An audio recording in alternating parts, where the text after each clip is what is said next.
සියලු දෙනාටම ආයිබෝවන් කියලා පිළිගන්නවා අදත් විශ්වාන්තර YouTube නාලිකාවට.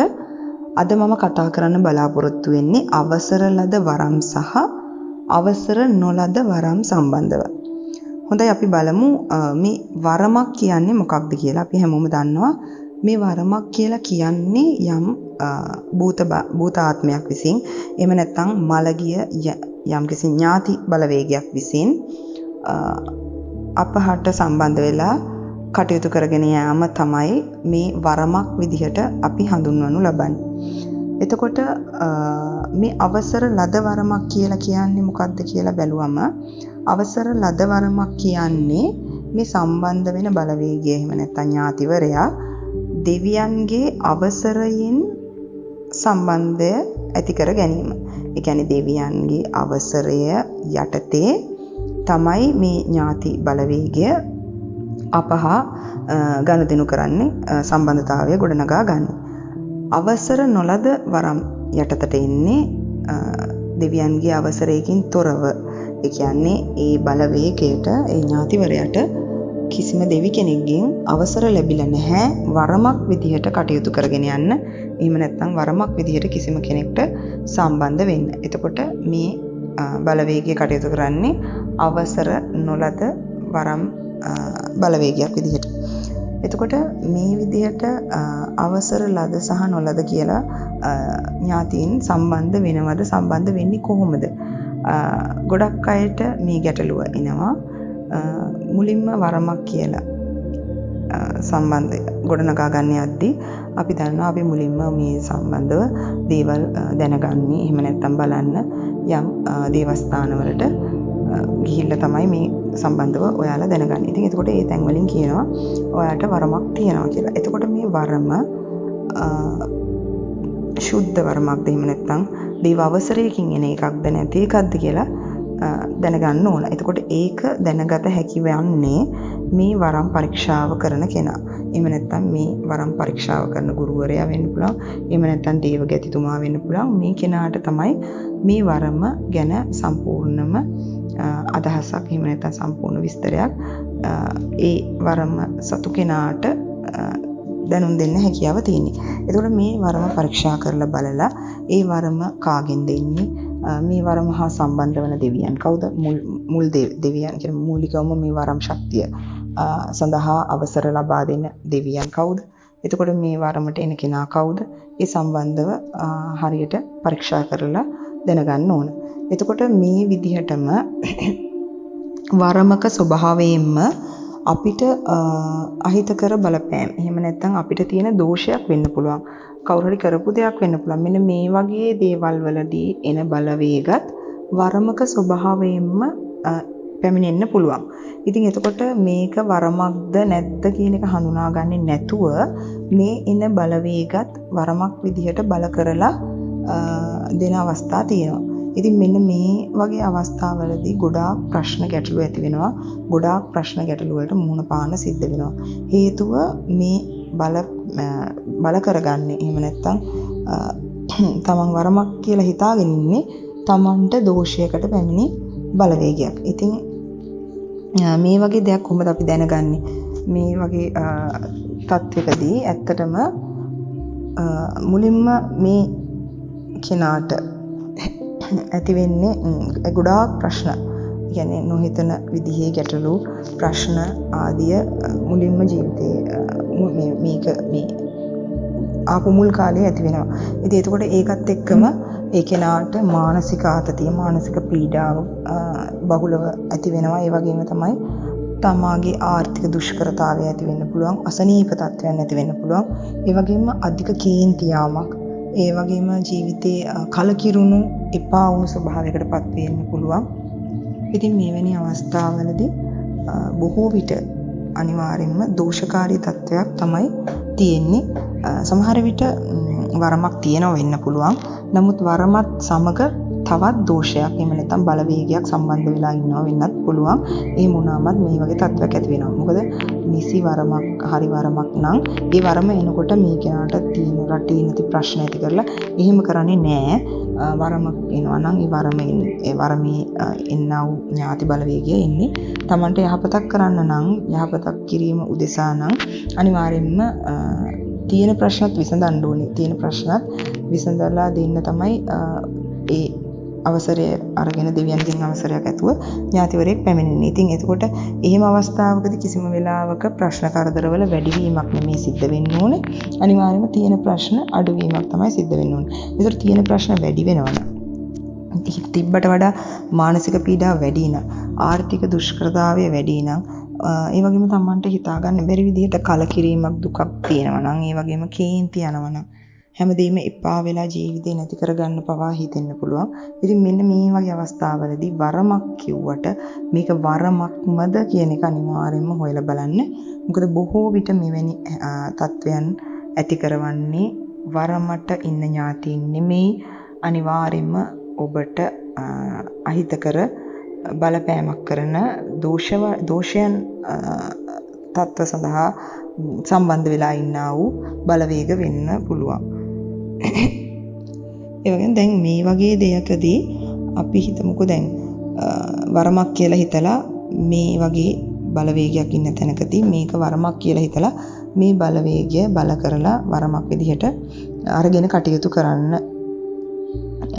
කටයුතු කරගෙන ගියොත් කටයුතු කරගෙන යනවා නම් මම හිතන්නේ මේකට මුණ දීපු අය ඇති ඕන තරම් කටයුතු කරගෙන යෑමේදී වැඩි කල නම් කටයුතු කරන්න හම්බ වෙන්නේ නැහැ. වැඩි කල වැඩ කරන්න හම්බ වෙන්නේ නැහැ.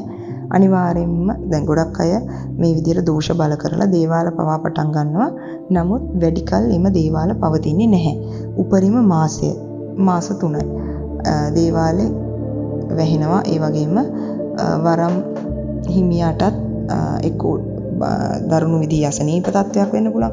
එහෙම නැත්නම් දරුණු විදිහටම ගැටලු ප්‍රශ්න කරදර ඇති වෙලා ජීවිතේ සම්පූර්ණම විනාශයටපත් වෙලා තියෙන්න පුළුවන්. මොකද මේ වගේ දෝෂයක් එහෙම නැත්නම් බලවේගයක් බල කරලා වරමක් විදිහට අරගෙන කටයුතු කරොත්. ඉතින් එහෙම කටයුතු කරගෙන ගියත් එහෙම වැඩි කල් කරන්න බෑ. උපරිම මාසයක් හෝ මාස 3ක් තමයි මම කලින් කිව්වා වගේ. ඉතින් මේම බලවේගයක් බල කරගත්තොත් ඒ වගේ අයට අනිවාර්යෙන්ම ටික දවසක් යද්දී අධික කේන්ති යෑමක් සිද්ධ වෙනවා. ඒ වගේම තමයි ශාරීරික විවිධාකාර වූ වේදනාවල්, අපහසුතා, අසනීප ඔන්න ඔය වගේ තත්ත්ව හට ගන්නවා. ඒ වගේම තමන්ගේ රූපය වෙනස් වෙන්න පුළුවන්. තමන් හිතියට වඩා කළු වෙලා, කැත වෙලා, තමන් හිතා ගන්න බැරි විදිහට කෙට්ටු වෙලා අන්න එහෙම තමන්ගේ රූපය හිතුවට වඩා කියන්නේ හිතියට වඩා ඊටාත්ම වේගයෙන් වෙනස් වෙන්න ගන්නවා.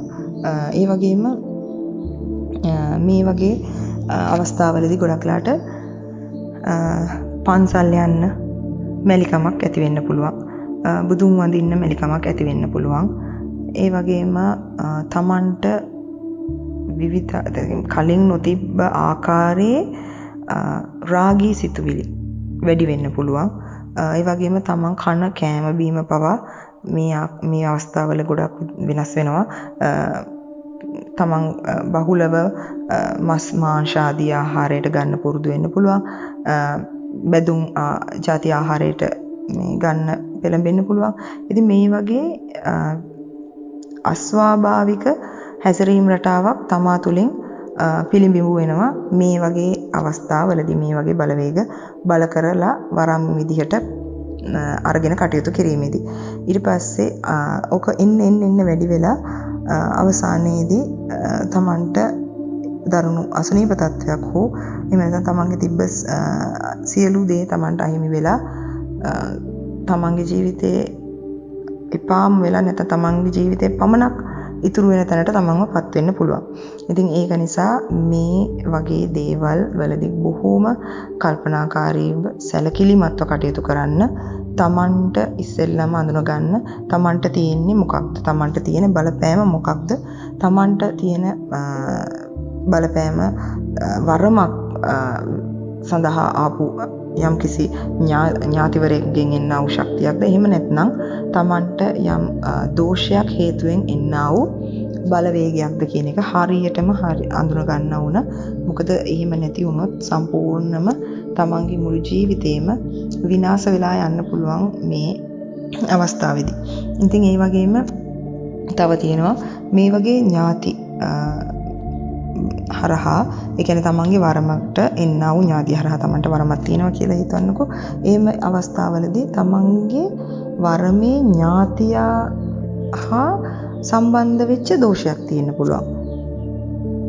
තමන්ගේ වරමේ ඥාතියා හා බද්ධ වෙලා තවත් බලවේගයක් ඉන්න පුළුවන්. තවත් දෝෂයකට ආපු බලවේගයක් ඉන්න පුළුවන්. එතකොට මේ කෙනාව හරි අමාරුයි හොයන්න. එතකොට තමන්ගේ ඥාතියට බද්ධ වෙලා තමන්ගේ ඥාතියට සම්බන්ධ වෙලා තමයි ඉන්නේ. බැලුවම ඥාතිය විතරයි පෙන්눔 කරන්නේ. ඉතින් එතකොට මේ වගේ අවස්ථාවලදී බොහෝ විට තමන්ට අර පරස්පර සිතුවිලි ගොඩක් එනවා. ඒ කියන්නේ හැම වෙලාවකම මොන හරි දෙයක් කරන්න ගියත් හිතුවත් තමන්ට අදහස් දෙකක්, සිතුවිලි දෙකක් එනවා. ඒ කියන්නේ මේක හරි කියලාත් එනවා, වැරදි කියලාත් එනවා. හා කියලාත් එනවා, එපා කියලාත් එනවා. අර ඒ වගේ හැමතිස්සෙම තමන්ට උත්තර දෙකක් එනවා. තමන් කරන ඕනම කාරණාවක්, ඕනම කටයුත්තකදී. ඉතින් මේ විදිහට වෙන්න හේතුව මේක තමයි මම කියන්නේ සරලම ක්‍රමය මේක හොයාගන්න. මීට වැඩි ප්‍රශ්න වෙනවා. ඒ අවස්ථාවලදී අර කලින් වගේම අර කලින් කිව්ව ගැටලු ටිකම මතුවෙනවා. නමුත් අර මේ වැනි ආකාරයේ අර සිතුවිලි රටාව මුල් කාලේ ඉඳන්ම තියෙනවා. ඉතින් මේක අන්නේ තමන්ගේ සිතුවිල්ල මේ විදිහට දෝලණය වෙනවා නම් හැමතිස්සෙම අන්න එතකොට අනිවාර්යෙන්ම තමන් ඒ ගැන දැඩි අවධානයක් යොමු කරන්න. ඒ සම්බන්ධව දන්න කෙනෙක්ගෙන්, නිසි අවබෝධයක් තියෙන කෙනෙක්ගෙන් ඒ පරීක්ෂා කරලා ඒ ගැන තහවුරු කිරීමක් කරගන්න. මොකද බොහෝ විට මේ ඥාති හරහාත් ඥාති තුල සැඟවුණු තවත් බලවේග ඉන්න පුළුවන්. ඉතින් මෙවැනි අවස්ථාවලදී පරස්පර අදහස් හැමතිස්සෙම තමන්ට එනවා. මොකද මේ බලවේග දෙකක් මෙතනදී උත්තර දෙනවා. තමන්ගේ ඥාතියත් උත්තර දෙනවා. අර දෝෂයට ඉන්නා වූ බලවේගයත් උත්තර දෙනවා. ඉතින් එතකොට තමන්ට හැම වෙලාවෙම ඕනම දෙයකදී සිතුවිලි දෙකක් එනවා හිතට. ඉතින් මේ එක අවස්ථාවක්. ඉතින් මේ කොමන අවස්ථාවකදී වුණත් තමන්ට තියෙනවා නම් යම්කිසි ආශිර්වාදයක් හෝ වරමක් ඒක නිසි තැනකින්, නිසි ගුරුවරයෙක්ගෙන්, එහෙම නැත්නම් මේ ගැන හරි දැනුමක් තියෙන පුද්ගලයෙකුගෙන් මේ සම්බන්ධව පරීක්ෂා කරලා හරියට උපදෙස් අරගෙන ඒ කටයුතු කරගන්න. ඒ වගේම තමයි හරියට ඒ වරම සුද්ධ කරලා නිවැරදි ආකාරයෙන් තමන්ගේ වරම සකස් කරගන්න. එහෙම නැති වුණොතින් වෙන්නේ තමන්ට මුළු ජීවිත කාලයම පසුතැවීමකට ලක් වෙන්න වෙන එක. මොකද තමන් නොදැන වරම විදිහට බල කරගෙන තියෙන දෝෂයක් වෙන්න පුළුවන්. එහෙම නැත්නම් තමන්ගේ වරමට ඈඳුණු, තමන්ගේ වරමට සම්බන්ධ වුණු වෙනත් දෝෂයක්, වෙනත් බලවේගයක් ඉන්නවා වෙන්න පුළුවන්. ඉතින් තමන් වරම සුද්ධ කරලා අරගෙන කටයුතු කරගෙන යෑම තුළදී, ඒ කියන්නේ කාලයක් වැඩ කරගෙන ගියාට පස්සේ වුණත් මේ වගේ තත්ත්වයක් ඇති වෙන්න පුළුවන්. තමන්ගේ වරම් ඥාතියට තවත් බලවේගයක් සම්බන්ධ වෙලා. ඉතින් අර ඒ වගේ තත්ත්ව ඕනම වෙලාවක වෙන්න පුළුවන්. ඒක ගැන හරි දැනුවත් භාවයකින් වැඩ කරන්න ඕනේ. හරි කෙනෙකුගෙන් උපදෙස් ගන්න ඕනේ. වරම සකස් කර ගැනීමේදී තමයි මූලිකම දේ හරිම තැනකින් හරිම විදියට ඒ ගැන දැනගෙන ඒ ඉතිරි කටයුතු සකස් කර ගැනීම. එහෙම නැත්නම් වරම හරි නිසි ආකාරව සකස් කරලා ලබා ගැනීම. ඉතින් මේ ගැන තවදුරටත් අපි ඉදිරි සතියේදී කතා කරමු. මේවැනි දෝෂ තත්වයන් ගැන. කියන්නේ මම ඊළඟ සතියේ කතා කරන්න බලාපොරොත්තු වෙනවා මේ දිනවල ගොඩක් අයට බලපෑම් කරන ගොඩාක් බලවේග ඉන්නවා, නාග බලවේගයන්. ඉතින් ඒ නාග බලවේගයන් කිව්වම සියලු නාග බලවේගයන් නෙමෙයි, යහපත් අයහපත් දෙකම තියෙනවා මේ අතර. ඉතින් ගොඩක් අයට බලපෑමක් කරන දෝෂ ආකාරයෙන් සම්බන්ධ වෙලා ඉන්න නීච බලවේග ඉන්නවා මේ අතර. ඉතින් ඒ අය ගොඩාක් ශක්තිලාභීන්ව සහ ඔය වරම්ලාභීන්ව ග්‍රහණය කරගෙන මේ කාලයේ ප්‍රශ්න ඇති කරලා තියෙනවා. ඉතින් මේ සම්බන්ධව මම ඉදිරි සතියේ කතා කරන්න බලාපොරොත්තු වෙනවා. එතෙක් ඔයාලා සියලු දෙනාටම සුබ සතියක් ප්‍රාර්ථනා කරනවා. තෙරුවන් සරණයි.